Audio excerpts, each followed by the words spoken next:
Margin of safety. पिछली videos में हमारा मार्जिनल कॉस्टिंग का चैप्टर चला हुआ था। इसमें हम मार्जिनल कॉस्टिंग के कुछ इंपॉर्टेंट टर्म्स पढ़ रहे थे, जैसे कि कंट्रीब्यूशन वाला भी टॉपिक हो गया था, पिछली वीडियो में आपको मिल जाएगा। एंगल ऑफ इंसिडेंस हो गया था, ब्रेक इवन एनालिसिस हो गया था। अब हम यहाँ पर पढ़ेंगे मार्जिन ऑफ सेफ्टी के बारे में। ये भी मोस्ट इंपॉर्टेंट टॉपिक है मार्जिनल कॉस्टिंग चैप्टर के अंदर, और इसके साथ साथ एक और टॉपिक है सेल एट डिजायर्ड प्रॉफिट। तो इन दोनों टॉपिक्स को क्लियर करेंगे। सबसे पहले पढ़ते हैं मार्जिन ऑफ सेफ्टी के बारे में। अब जो ये टॉपिक है मार्जिन ऑफ सेफ्टी, अगर एग्जाम में इस टॉपिक के बारे में पूछा जाए आपसे, तो आपको सेम चार्ट बनाना है। यहाँ पर आपको इस चार्ट की हेल्प से बहुत ईजी हो जाएगा इस क्वेश्चन को प्रेजेंट करना, क्योंकि ब्रेक इवन एनालिसिस में भी, एंगल ऑफ इंसिडेंस में भी, और अब ये मार्जिन ऑफ सेफ्टी का जो टॉपिक है इसके अंदर भी आपको सेम चार्ट प्रिपेयर करना है। तो ये चार्ट आपको बिल्कुल जरूर प्रिपेयर करना है, क्योंकि इससे आपकी प्रेजेंटेशन अच्छी होगी। और दूसरा, ये आपको हेल्प करेगा। इस चार्ट की हेल्प से आप पूरे के पूरे टॉपिक को एक्सप्लेन कर सकते हो, अगर आपने इस चार्ट को क्लियर कर लिया। इस चार्ट में हमने पहले वाली वीडियो में ब्रेक इवन पॉइंट में भी निकाल दिया था कि ब्रेक इवन पॉइंट कैसे निकलेगा, जहां पर ये दोनों की दोनों कर्व इंटरसेक्ट करती हैं, टोटल कॉस्ट कर्व और टोटल सेल कर्व। जहां पर ये इंटरसेक्ट करेगी वो ब्रेक इवन पॉइंट हो गया, और उससे ऊपर की ओर होता था हमारा एंगल ऑफ इंसिडेंस। अब हर एक कंपनी अपने आप को ब्रेक इवन पॉइंट पे तो रखेगी ही, इससे नीचे नहीं जाएगी, क्योंकि अगर कंपनी मार्केट के अंदर सर्वाइव करना चाहती है तो उसे ब्रेक इवन पॉइंट पे तो रहना ही पड़ेगा। ब्रेक इवन पॉइंट पे रहने का मतलब क्या था कि कंपनी को इतने लेवल तक का तो प्रोडक्शन करना ही करना होगा, इतने लेवल तक का सेल तो करना ही करना होगा, ताकि उसे ना तो प्रॉफिट हो और ना लॉस हो। अगर वो प्रॉफिट अर्न करना चाहती है तो उसे हमेशा ब्रेक इवन पॉइंट से ऊपर की ओर रहना पड़ेगा, लेकिन कभी वो ब्रेक इवन पॉइंट से नीचे नहीं जाएगी, क्योंकि नीचे जाएगी तो वो लॉस में चली जाएगी और मार्केट से बाहर हो जाएगी। तो ये हमारा ब्रेक इवन पॉइंट था। एंगल ऑफ इंसिडेंस क्या था? जितना ज्यादा एंगल ऑफ इंसिडेंस बड़ा होगा कंपनी का प्रॉफिट उतना ज्यादा होगा, जितना ज्यादा एंगल ऑफ इंसिडेंस कम होगा कंपनी का प्रॉफिट भी उतना ही कम होगा। अब हम पढ़ते हैं मार्जिन ऑफ सेफ्टी के बारे में। मार्जिन ऑफ सेफ्टी क्या होता है?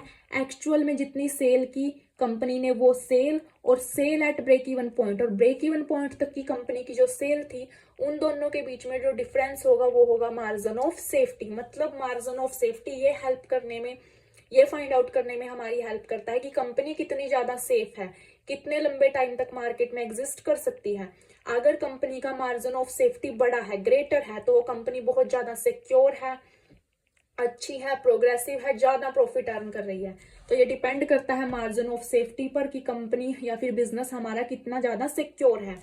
अब यहाँ पर चार्ट की हेल्प से देखो मार्जिन ऑफ सेफ्टी कहाँ पे है हमारी। ये है, मान के चलो हमारी जो सेल थी वो हुई यहां तक की, इस पॉइंट तक की हमारी सेल हुई। अब हमारी जो एक्चुअल में सेल थी, ये सेल यहां से ऊपर की तरफ जाएगी। यहां पर हमारी एक्चुअल में मान लो यहां तक की सेल हुई, लेकिन जो ब्रेक इवन पॉइंट पे हमारी सेल थी वो यहां तक की थी। अब दोनों के बीच का जब हम डिफरेंस निकाल लेंगे, जो हमारी sale at break even point पर जो सेल है हमारी, और जो हमारी एक्चुअल में सेल हुई, हमारी सेल यहां तक भी हो सकती है, यहां तक भी हो सकती है, चाहे जहां मर्जी तक हो। तो एक्चुअल में जितनी भी सेल हुई हमारी वो, और ब्रेक इवन पॉइंट पर होने वाली जो सेल है वो, इन दोनों के बीच का जब डिफरेंस किया तो हमारा ये वाला जो पॉइंट था ये एक्स्ट्रा आ गया, ये वाला स्पेस एक्स्ट्रा आ गया। तो यही हमारा मार्जिन ऑफ सेफ्टी है। मतलब कि मार्केट में रहने के लिए इतना तो जरूरी करना पड़ेगा ब्रेक इवन पॉइंट तक से, लेकिन हम एक्चुअल में कितना ज्यादा कर रहे हैं वो हमारा इस पॉइंट पर पता चलेगा, और इन दोनों का जो डिफरेंस होगा वही हमारा मार्जिन ऑफ सेफ्टी होगा। अब ये मार्जिन ऑफ सेफ्टी जितना ज्यादा बड़ा होगा उतनी ही ज्यादा बिजनेस हमारा सिक्योर होगा, और जितना कम होगा उतना ही बिजनेस हमारा कम सिक्योर होगा। क्योंकि हो सकता है किसी का यहाँ पर भी आ जाए इतना इतना सेल, तो अगर यहाँ तक की आ गई लाइन हमारी, तो हमारा मार्जिन ऑफ सेफ्टी क्या हो जाएगा? कम हो जाएगा, सिर्फ इतना रह जाएगा मार्जिन ऑफ सेफ्टी।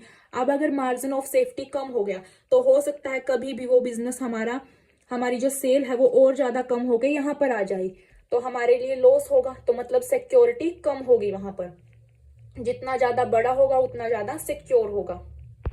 अब इसके बाद नेक्स्ट आता है कि हम अपने मार्जिन ऑफ सेफ्टी के अंदर इंप्रूवमेंट कैसे कर सकते हैं। तो कुछ मेजर्स दिए गए हैं यहाँ पर, इनकी हेल्प से हम मार्जिन ऑफ सेफ्टी को इंप्रूव कर सकते हैं। मार्जिन ऑफ सेफ्टी को मतलब कि बढ़ा सकते हैं।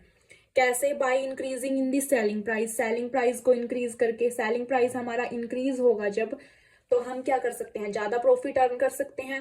तो सेलिंग प्राइस इंक्रीज करके। दूसरा क्या है, reducing the fix and variable cost, अपनी कॉस्ट को कम से कम करके। हमारे जो प्रोडक्ट मिक्सचर हैं उनको चेंज करके, it means replace more profitable product with less profitable product.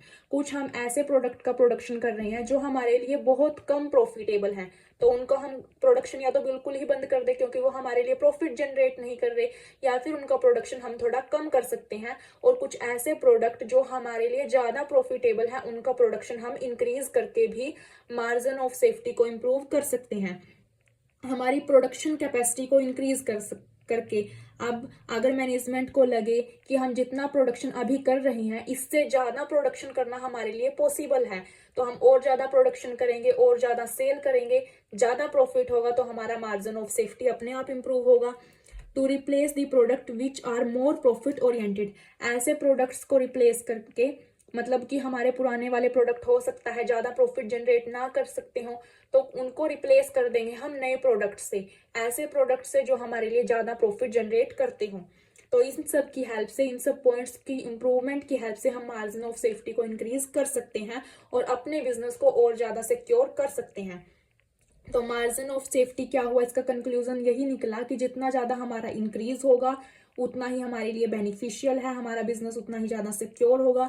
तो मैनेजमेंट को चाहिए कि वो फोकस किसके ऊपर करे, हमें मार्जिन ऑफ सेफ्टी, हम ब्रेक इवन पॉइंट के ऊपर मैनेजमेंट फोकस करती है, क्योंकि अगर मार्केट में एग्जिस्ट करना है तो ब्रेक इवन एनालिसिस करना जरूरी है, लेकिन इसके साथ साथ मैनेजमेंट को मार्जिन ऑफ सेफ्टी के ऊपर भी ध्यान देना जरूरी है, ताकि वो मार्केट में अपनी पहचान बना सके, अपने आप को, अपने बिजनेस को सिक्योर कर सके।